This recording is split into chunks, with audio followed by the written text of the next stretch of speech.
Hello, my name is Kamri Allshouse, and I will be talking about the book How to Say No Without Feeling Guilty by Patty Brightman and Connie Hatch. I chose this book because I have trouble saying no, so the title kind of jumped out at me. It goes over many different situations to help you with all types of people and all types of maybe tricky situations that you might get yourself into and you don't know how to say no to somebody. A few of the chapters are about saying no to work, saying no to family and friends, saying no to high maintenance people. One that was really valuable to me because I'm a nanny is how to say no to kids. For this presentation, I'm just going to go over the first chapter, the first two chapters, which just go over covering the basics of how to say no. So one of the first tips that it tells you is about buying time. An example of this is when somebody asks you a question that you'd like to say no to, instead say something like, I have to check my schedule, or I have to check with a significant other or a parent or with work. My suggestion when I was reading this is that you always want to go back and give them an answer. Don't just leave it hanging with, I'll get back to you. The next tip was the policy. And this was just saying that when somebody asks you a question, like if they ask you for money, that you say, I have a policy against lending people money.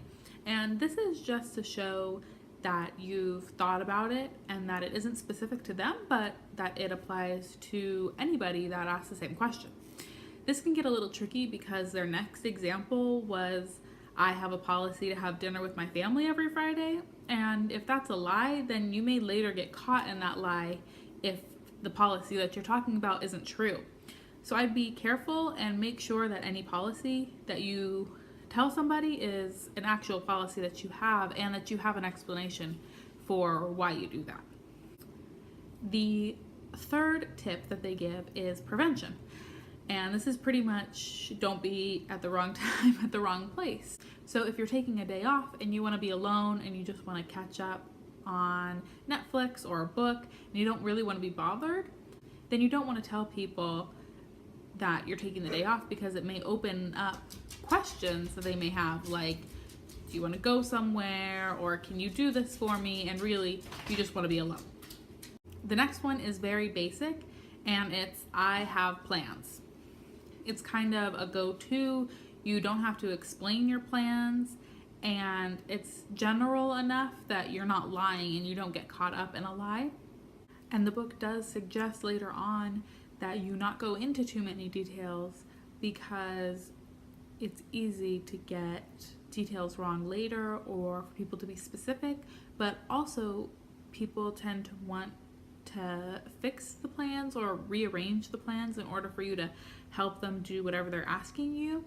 And so if you come up with a long explanation and then they come up with a reasonable way to get around whatever you made up, then you kind of feel bad and then you're forced to do it. So it's just better to say, I have plans, and not to elaborate anymore.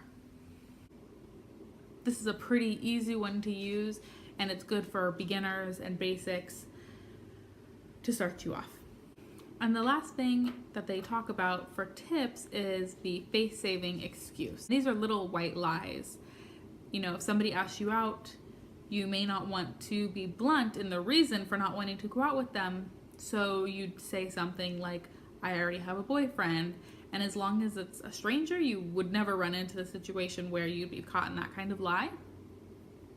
So these are some helpful tips that I got from the book, How to Say No Without Feeling Guilty, which I found at my local library, and so can you.